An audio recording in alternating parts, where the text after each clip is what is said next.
templo em Jerusalém e observou tudo. Mas como já era tarde, saiu para Betânia com os 12.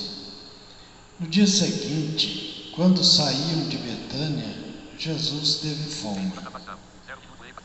De longe, ele viu uma figueira coberta de folhas e foi até lá para ver se encontrava algum fruto. Quando chegou perto, encontrou somente folhas, pois não era tempo de figos. Então Jesus disse à figueira: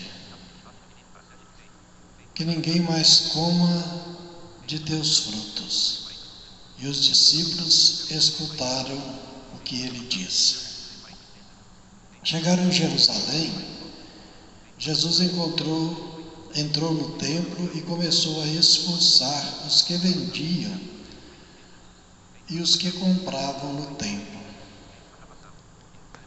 Derrubou as mesas dos cambistas e as cadeiras dos vendedores de pombas. Ele não deixava ninguém carregar nada através do templo. E ensinava o povo dizendo: não está escrito, minha casa será chamada casa de oração para todos os povos. No entanto, vós fizeste dela uma toca de ladrões.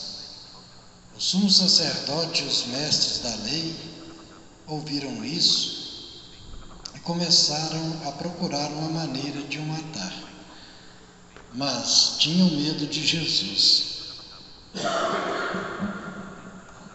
porque a multidão estava maravilhada com o ensinamento dele. Ao entardecer, Jesus e os discípulos saíram da cidade. Na manhã seguinte, quando passavam, Jesus e os discípulos viram que a figueira tinha secado até a raiz. Pedro lembrou-se e disse a Jesus: olha, mestre, a figueira que amaldiçoaste secou. Jesus lhes disse: tende fé em Deus. Em verdade vos digo, se alguém disser a esta montanha: levanta-te e atira-te no mar, e não duvidar no seu coração, mas acreditar que isto vai acontecer, assim acontecerá. Por isso vos digo, tudo que pedirdes na oração, acreditai que já o recebestes, e assim será.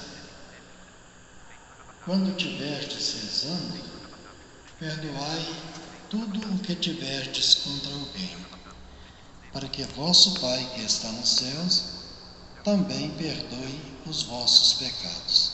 Palavra da salvação. Glória a vós, Senhor. Amados irmãos, amadas irmãs, a primeira leitura do livro do Eclesiástico nos mostra que nós devemos sempre observar os mandamentos e a lei do Senhor. Trata-se dos antepassados que nos transmitiram a fé, que também souberam guardar, apesar da natureza pecadora, da fragilidade, dos seus erros, mas também nos ensinaram a amar a palavra de Deus, os valores, os ensinamentos e a maneira digna de viver. Então, aqueles que ensinarem, aqueles que viverem os valores, aqueles que testemunhar, esses jamais serão esquecidos. Aqueles que forem diferentes, é como se não tivesse vivido ou existido, diz a leitura. Então precisamos recuperar nossos valores, colocar em prática a palavra de Deus. A gente tem que ouvir a palavra com cuidado e ver se a nossa forma de viver, o que o mundo nos oferece, está condizente com ela ou contra ela. Então, se a forma que o mundo nos propõe, é contrária à palavra de Deus, nós devemos dizer não ao mundo, para assim vivermos bem. No Evangelho, Jesus, ele foi lá em Jerusalém, observou tudo no templo, mas foi embora porque já era tarde. Ao chegar, ele estava com fome, viu uma figueira, não era tempo de figo, mas ele amaldiçoou a figueira porque não tinha figos. Ou seja, a exegese quer nos mostrar que a palavra de Deus deve dar fruto em nós. Os frutos do Espírito Santo devem ser permitidos por nós. Os dons que o Espírito nos dá também devem render frutos de bondade, de caridade, de coragem, de anúncio, de seguimento a nosso Senhor Jesus Cristo. Ele volta a Jerusalém, chega no templo. Chega lá e encontra os vendilhões lutando só por dinheiro, querendo status, prazeres. Ali havia um grande comércio, vendiam pombas, comercializavam nas épocas de festa, onde juntava muita gente. As pessoas não estavam nem aí para a fé, para a palavra de Deus. Queriam era ganhar dinheiro. E usavam o templo dentro das igrejas. Foi a única vez que Jesus ficou bravo. Pegou um chicote, deu chicotada para todo lado, jogou os trem tudo no chão, mandou desocupar. A casa do meu pai é uma casa de oração. Então nós devemos respeitar o templo. Jesus faz presente na sua palavra em cada um de nós e de modo especial na Eucaristia. Lugar de respeito.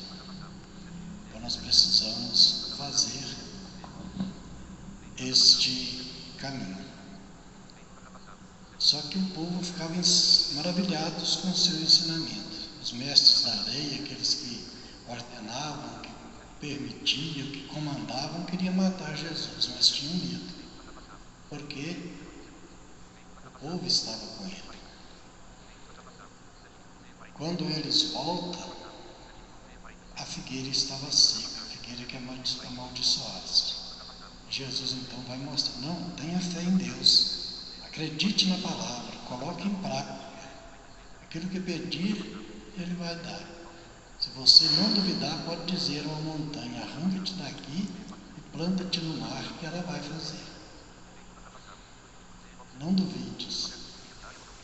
Não se trata de uma montanha fisicamente arrancar e pôr dentro do mar, mas coisas que parecem impossíveis acontecem quando a gente pede a graça com fé.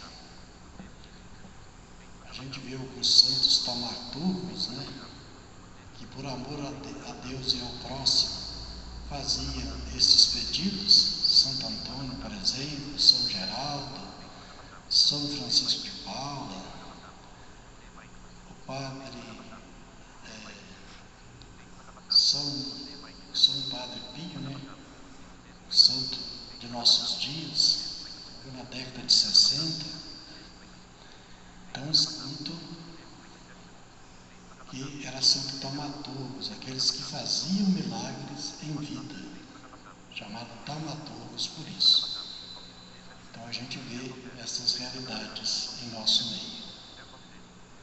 Então a gente tem que pedir com fé, pedir o perdão dos pecados, pedir a misericórdia, pedir aquilo que nos é necessário, que a graça de Deus não nos faltará.